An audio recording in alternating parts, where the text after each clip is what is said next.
So people today will do various important global reports and indices by the various international agencies, and India's ranking in those.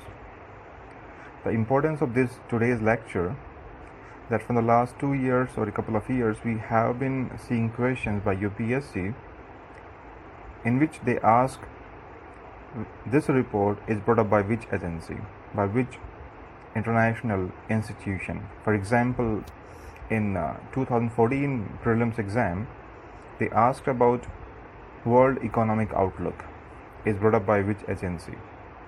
So World Economic Outlook by IMF. Last year exam, 2015 prelims exam, UPSC asked Global Economic Prospects. Now this is brought up by World Bank. So meaning to say, now they're asking the different reports index by different agencies. So this year as well we can expect a question like this. Now it becomes difficult for we people or aspirants in fact to compile the whole data reports by which agency. No, for the same purpose I have compiled the various reports and indices by various agencies. Now certain important one, so you can expect if any question comes from report or index, definitely it's a comprehensive one, you can rely on this. So we go one by one. We see Gender Inequality Index and Human Development Index.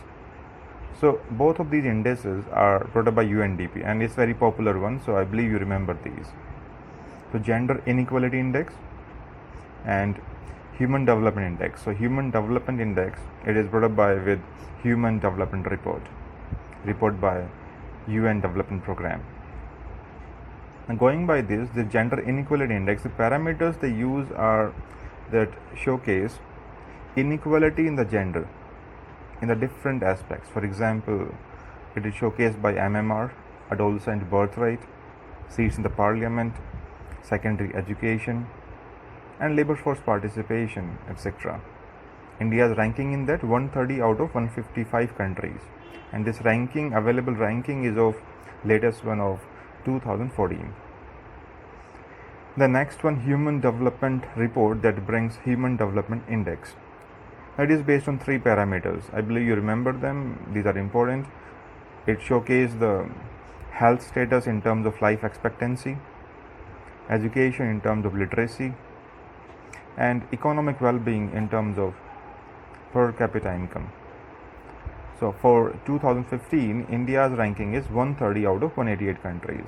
So it is very easy for people to remember, as for both of them, it is 130 ranking of India. Regarding ranking, you don't need to remember all the rankings because they may not ask the ranking probably, right? But you can use certain rankings somewhere while writing in the mains. You just remember for prelims which report by which institution. That is of more importance. Now here, Gender Inequality Index. Now you need to differentiate this Gender Inequality Index with Global Gender Gap Index. So now here we have Global Gender Gap Index. Now this Global Gender Gap Index is brought up in Global Gender Gap Report, and this report is brought up by World Economic Forum. So this becomes important. So you may get confused if it comes in terms of gender inequality or gender gap. So you need to remember as separately: gender gap by World Economic Forum, gender inequality by UNDP. I'll come further. MDG. Now the time period for MDG is over. Now we have SDG. So MDG, there were 8 goals in MDG. Last year they got expired. Now we have SDG, 17 goals and 169 targets. Now this is brought up by UN organization. So just remember directly by UN, MDG they were earlier, now SDG. Also remember the number of goals and targets. They can ask, and it will be a very simple question, but you may incorrect it. You may mark it wrong if you don't remember it. 17 goals and 169 targets. Next one, Levels and Trends in Child Mortality Report by UN Interagency Group. You can skip it, not so important. And global economic prospects. So this was the question that was asked in 2015 prelims. So global economic prospects is brought up by World Bank. Ease of doing business by World Bank. World Development Report by World Bank. So remember all these three reports that these are brought up by World Bank. Global economic prospects, ease of doing business. You can remember ranking if you want to. 2015 ranking is 130. World Development Report. The theme of 2016 World Development Report is digital dividends. Then IMF brings World Economic Outlook. It's so interesting, it's so easy. Only one report IMF brings that is important for us. That is World Economic Outlook. And this question has been asked in 2014 prelims, so they may not ask again. Then comes World Economic Forum. Now there are various reports and indices are brought by WEF. Remember these are important. So I have highlighted certain names in bold letters, so those are more important than the rest one. So first one here it is Global Competitiveness Index. So this Global Competitiveness Index is brought up by Global Competitive Report by World Economic Forum. India's ranking 55. Switzerland is number one country in this report. Then Global Risk Report. Then Travel and Tourism Index. Then Environmental Performance Index. Now this Environmental Performance Index is brought up by World Economic Forum and Yale University in collaboration. Then Global Information and Communication Index, and finally Global Gender Gap Index. So here by World Economic Forum there are 4 reports are important. Global Competitiveness Report, Global Risk Report, Environmental Performance Index, and then finally Global Gender Gap Index. So India's ranking in this Global Gender Gap Index is 108, whereas in Global Inequality Index ranking is 130. No need to focus so much on ranking for prelims. Then comes next INSEAD. So INSEAD is a European business school. So along with Cornell University and WIPO, World Intellectual Property Organization, so they all brings together Global Innovation Index. Now INSEAD alone it brings Global Talent Competitiveness Index. Well, you just remember Global Innovation Index, INSEAD along with Cornell and WIPO. Whereas Global Talent Competitiveness Index, that is brought by INSEAD. Then comes next World Investment Report. So it is brought up by UNCTAD, UN Conference on Trade and Development. So it showcases the flow of investment in the various countries. So basically the Asian countries, they attract more and more investment as they offer more returns. So China had been the number one country in the past years in terms of FDI. India was also attracting a huge amount of FDI. But now India has become number one country, replacing China in terms of FDI. Then comes Carbon Emission Index. So Carbon Emission Index is brought up by UNFCCC, United Nations Framework Convention on Climate Change. Then we have this WWF, that is World Life Fund. This World Life Fund, it brings 2 important reports, that is Living Planet Report, Energy Report. So remember them directly as they're dealing with the environment and basically the world life in fact. So Living Planet and Energy Report by World Wildlife Fund, whereas Carbon Emission Index by UNFCCC. Then Global Terrorism Index and Global Peace Index by one agency, that is Institute for Economic and Peace. Well, India is 6th most affected nation if you see in the Global Terrorism Index.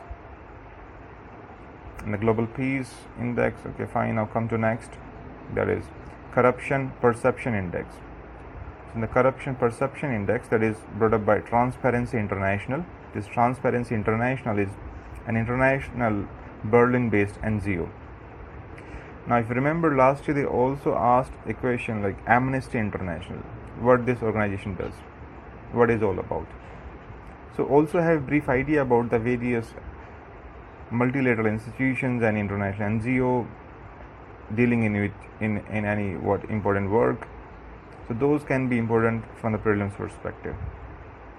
So Corruption Perception Index is brought by Transparency International. Then another important index in the report is Press Freedom Index. This Press Freedom Index is brought up by Reporters Without Borders. So Reporters Without Borders is a France-based international NGO. The parameter on which this index is brought is freedom of press. So freedom of press, see, India is having very low ranking here, 133, though we find the news, the various media print, the newsprint, they are very much free, in fact, to bring out the various reports. And even the press freedom, it finds the constitutional backing from Article 19(1)(a), that is freedom of speech and expression, press freedom, as per interpretation by Supreme Court. Fortune 500, you are very well aware about this. It brings change the world list data. Now there are certain more rankings and the more reports. So you can remember a few. That is remittances. India is first. Now, so India has become first in remittances, replacing China. FDI, again India has become first, replacing China. So these are two important things. Even in the prelims they can ask, and you can use this data somewhere in the mains exam. Then third, anti-doping report. Now this anti-doping report is brought up by World Anti-Doping Agency. Now this becomes important as this year WADA banned Maria Sharapova, right? So in fact WADA tested Maria Sharapova positive in the doping test, and this news becomes important. And if you see the ranking, is Russia with the maximum number of doping cases, 148, followed by Italy 123, and then India 96. So interestingly, India is in top 3, and in spite of this, India is nowhere in the medal tally in the Olympics or any other international games. So in doping, India is in the top 3 ranking. So it showcases how aggressively the various sports person, they use the doping and they dope, and without any sports training and all, ultimately still India lacks a lot in the global ranking, in the medal tally, and all these levels. So you can use this kind of analysis somewhere in the mains exam. Defense expenditure, defense imports. Yes, India is the largest defense importers of the country, of the whole world, in fact, yeah. Then World Happiness Report by SDSN, that is Sustainable Development Solutions Network. So it's a global initiative of UN, and India's ranking is 118, and it is measured on the parameters, that is GDP per capita, life expectancy, social support, freedom. So these are various parameters. Just remember that World Happiness Report is brought up by SDSN, Sustainable Development Solutions Network. Then Global Resilience Index. This Global Resilience Index is brought up by FM Global, right? And this measures the business resilience of nation based on 3 parameters basically, that is economic, risk, quality, and supply chain factors. So which 3 parameters? Economic, risk, quality, and supply chain. India's ranking as per 2015 is 119. In coal, India is one of the largest producer of the world, fourth largest producer of coal, and third, but despite this, India is very large importer of coal as well, third largest one, despite producing a huge amount of coal.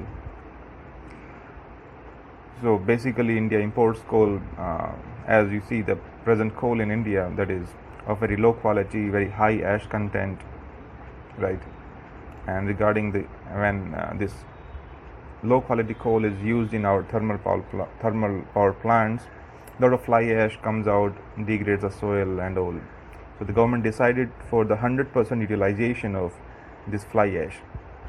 This fly ash, it to be utilized in the construction materials and the buildings. So last year the question was asked regarding fly ash from the environment. So just remember these few reports, certain indexes, India's ranking, and if you remember for mains perspective, for example, remittance, FDI, first, fine. Basically, more important ranking if you want to remember, that is of global gender gap index, because definitely you can expect a question in mains from women equality, inequality, gender equality, like this. So this kind of question you can find. One question from social sector, and basically the woman remains every time important part of the question. So remember, global gender gap index, India is performing very poorly, 108 out of 145 countries, whereas in gender inequality index, again India performing very poorly, 130 out of 155 countries. So just go through them once again, remember them, note them down, or I will make this table available to you people if you ask me to do so by certain PDF file or whatever way. I will make this available. So just go through them once, remember the important report. It won't take 15-20 minutes for you people to go through them and memorize them, but it becomes important if you get a question from this 15-minute exercise even, right? So it is worth giving time on this. That's all for today's class, and the next class is we will complete the remaining chapters of India Yearbook. Within a week time we are planning to do the whole one. So that's all for today's class. If you like our classes, you subscribe to our channel, comment and like our videos. We'll bring many more such amazing videos for you people in the coming time. Thank you. See you soon.